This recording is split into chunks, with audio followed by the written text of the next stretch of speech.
Welcome to HII Exclusive, right here on HII TV, your luxury channel. We're here to talk about a great place to work, and I have the honor of being joined by Mrs. Chamila Bandara, who is a member of the Group Management Committee for HII's Advantis, as well as a director for Advantis Express. Welcome to the show, and I hope you are ready to kind of run us through everything that we need to know about a great place to work.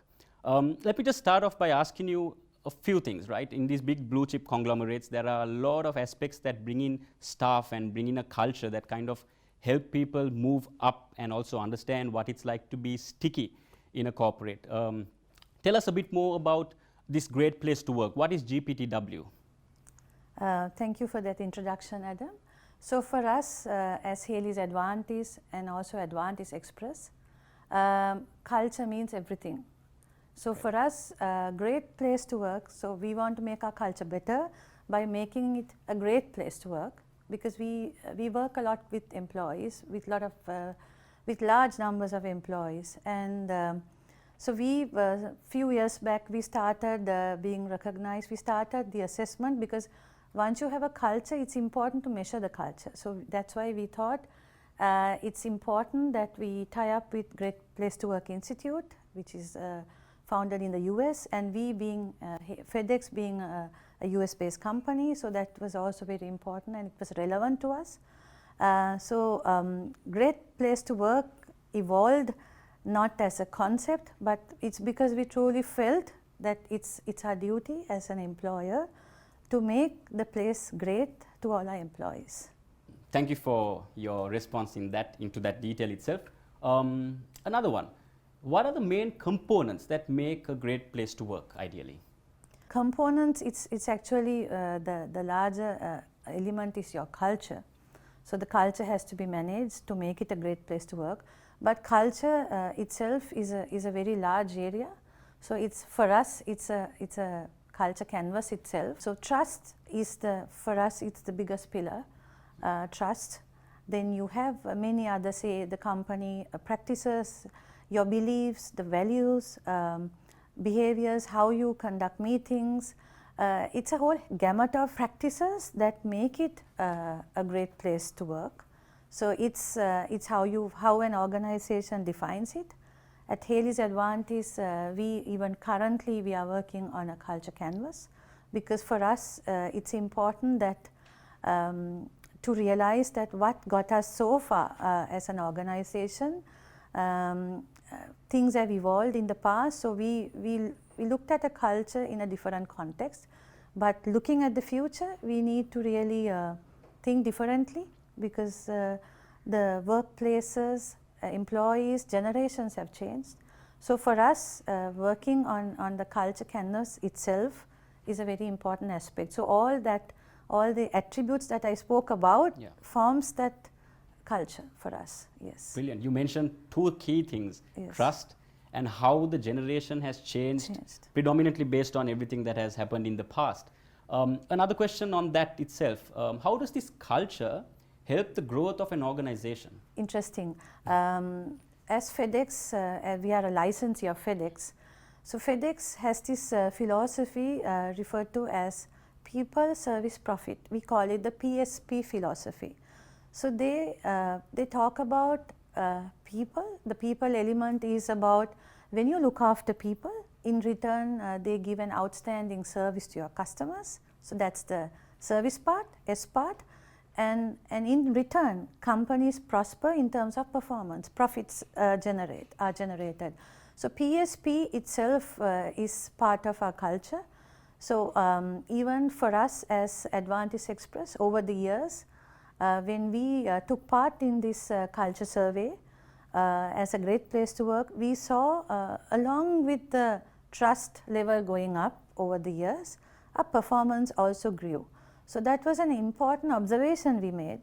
So then, what we feel is as the culture improves, invariably your performance will grow. So it's important for us to focus on that aspect. You're watching HII Exclusive. We'll be right back after this break.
Imagine the possibilities.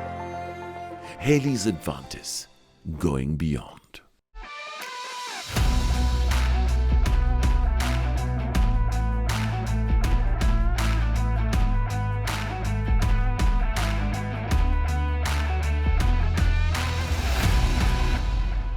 Welcome back to HII Exclusive. We are yet again with Mrs. Chamila Bandara to go into deeper detail about this great place to work culture.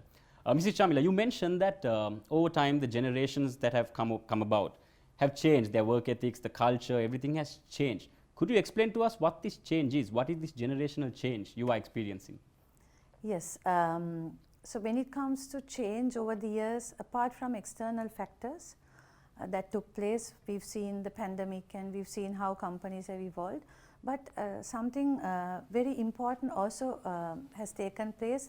That's where companies started realizing that employee generations also have changed, because from baby boomers to Gen Xers, and then the millennials, and even Gen Zs. So even in our workplace, we've realized that 70% of our, the cadre consists of millennials, and part of it, a small percentage, is on Gen Zs. So their behaviors, the expectations of an organization from such an employee differs from generation to generation. I don't think we have that many baby boomers in the workplace, but they probably one of the oldest employees. But majority of them, some of them, the Gen Xers can. I myself is a Gen X. So, so when it comes to how the patterns of how it was evolving over the years, it's important that companies have to create the right cultures to manage these employees' expectations. Because if you see Gen Xers and even the baby boomers are very hardworking. For them, they are not really concerned of work-life balance. For them, it's putting their maximum commitment, putting the number of hours, being very selfless about it. So work probably is everything for them. So they even in an organization, when you have a mix of them, but when majority are millennials are and Gen Zs are very intelligent. They are the most intelligent of generations that we've ever had. They are tech savvy and they are very honest, but they like to have that work-life balance. They are more on, even if they are buying something, they would focus on sustainability, whether this product was made in a sustainable manner. So with these things, and they are very upfront. They, even in our workplace, when we handle such young employees, they ask us, what will I become in about 3 years' time? Can you define my career prospects? So it's very important for us to give them the visibility that they need. So when you handle, and if you don't give that right culture, right environment for them, it's going to be very difficult for employers to retain such employees, because the tendency for the millennials would be not to stay long. Probably maximum would be 3 years in one place. So with all that, I think culture plays a big role. The culture that was there, I think I touched upon this earlier also, culture that was there earlier might not be the exact culture that would suit such an evolved employee workforce. So these things are important for an organization to consider, and this is how employees have evolved. Brilliant. I think that is quite deep, and I think a lot of these conglomerates do have this gap between the generations and the work culture. Like you said, predominantly the crowd that likes to have a work-life balance are the newer generation that's coming in. So a follow-up on this question actually is, how important is employee engagement? How important is this in nurturing this organization culture that we talk about? Yes, so employee engagement is the foundation of managing your culture. For us, employee engagement is managed at 2 levels. It comes from our holding company, Haley's Advantis, where a lot of engagement activities are defined and practiced, and also at SBU level, Advantis Express. What we do is we believe when the employees are engaged, they are engaged in the organization as well. You have to engage them in terms of activities. In return, they become engaged in the organization. They are more attuned to the organization, and it's very easy for an organization to manage your performance, your KPIs, goals, everything when your employees are engaged. So with this in mind, what we do is annually we all get together, the top management, we get together and we develop an employee engagement calendar. We make sure that every month it's addressed, every month we do something. For us, celebrations, well, you can celebrate in various ways. It's more than birthdays. We find excuses to celebrate where employees can get together. And it's not again ticking a box, but we enjoy doing that as well. So employees, so what we do is we decide on it, we all agree on it, and with the support of the HR teams, we make sure that this employee engagement calendar is cascaded down to every level of your organization structure, and it's consistently administered so that that feeling of an employee being connected is great. I think you mentioned something very nice there, saying that you all enjoy doing it, and I think a practice that everyone has is just to tick it, because it has to be done and marked on the calendar. But that's a very good statement there. We'll be right back on HII Exclusive.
Imagine the possibilities. Haley's Advantis, going beyond.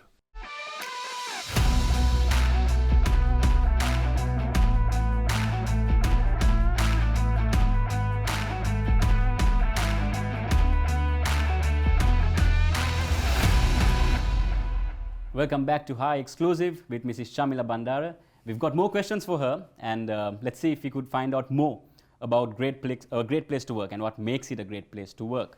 Mrs. Chamila, so how does the senior management get involved in making or creating this culture, and creating this, we say open door policy, open door culture?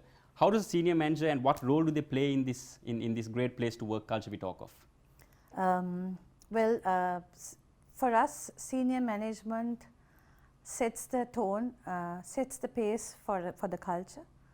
And I think before I get deep into the question, would like to make a statement where the FedEx founder chairman, that's Mr. Frederick W. Smith, says that leaders get out there in front and they set the pace, and they judge themselves, and they're willing to be judged by their employees. So leaders play that role, and even for us, at Haley's Advantis, at Advantis Express, we have some great leaders that really symbolizes our culture. If we are talking about Haley's itself, our chairman, Mr. Panditage, for us, when he says, he always talks about when he wakes up in the morning, he's very wanting to come to office. So that itself explains the passion that he has. And we have Haley's Advantage, our group managing director, that's Mr. Ruan Vaidaratne. He always talks about having the right people is everything for us at Advantage. So all these things talk about how our leaders think about the culture. And for us, it's always a top-down approach because you cannot control the culture unless you have this top-down focus. So at Advantage Express, how we make sure that it happens is we have defined a code for the senior management. We call it the leadership code. So we've defined certain 8 attributes that a leader at Advantage Express should follow. So what we do is we call it the cool boss attributes because we want the bosses to be cool. And so we do a biannual cool boss survey where his team would rate the boss, and the ratings are open. We share it amongst everyone. Even my ratings are discussed and I share it openly by my subordinates vote me. So what we do is it's very open and there's a lot of visibility in that. And we sit together, the senior management team, and we discuss the ratings, how we can improve. I mean, there were instances when some other leadership team members said my ratings were low, and we help each other, we understand. So when this assessment happens, it's very, the system corrects itself, so we get feedback and we work on improving it. So this is the senior management role that happens, and also what we really stress is that they have to walk the talk. And we always say that the senior leadership team, you have to, when I advise the team, I always tell them that you are always inside a glass box. How you turn, how you walk, how you talk, whatever you do is judged by your employees. It's seen by your people. And it's important that you do the right thing. And even when you have practices, when you have established rules in the company, the senior management cannot violate it. You need to really adhere, then the rest will happen automatically. Your employees will see it.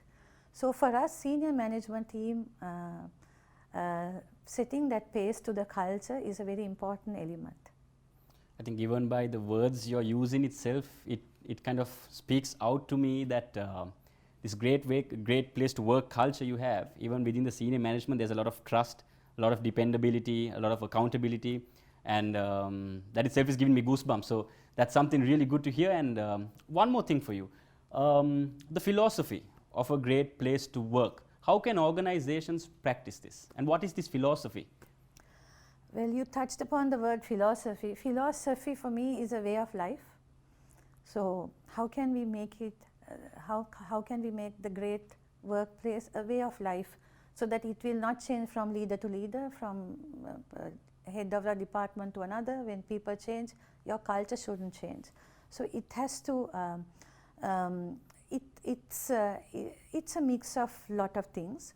But what I feel is when you have defined your culture, probably some companies have a culture canvas like the one that Haley's Advantage is working on. We are defining every element of your culture so that it is visible. When it's published, what happens is your activities, your KPIs, your measurements should revolve around that. You need to be able to assess it. Culture cannot, you can't just put my values on a piece of paper, hang it in a wall and expect the culture to work itself. It's not going to happen.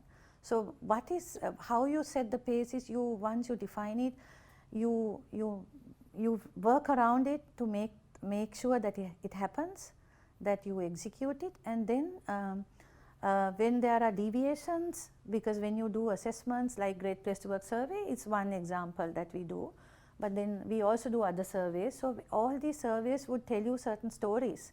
So from these stories, you have to realign your activities if you think it needs to be realigned. Once you do that, and then the practices are formed, norms will be set in the company. Behaviors, because anything when you practice over a long time, it becomes a habit. So what is important is for employees to form, for employer and the employee both, to form right habits. The habit becomes very easy to flow through in an organization, and definitely it becomes a philosophy, it becomes a way of life, and then the culture will flow in it itself.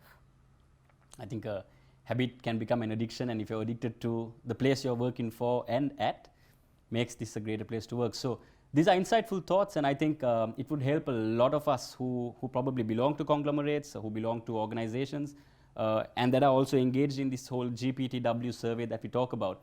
I think it will help all of us to understand that there are elements that actually contribute to organizations that make it a great place to work, and this philosophy we're talking about actually should be made a part and parcel of everyone's work ethic from top to bottom, just like you said. Thank you very much for honestly joining us at HII Exclusive, and it has been an honor to be able to actually understand your thoughts and where you're coming from with the whole GPTW aspect to organizations. Thank you, Mrs. Chamila Bandara, and you're hearing from HII Exclusive. See you next time.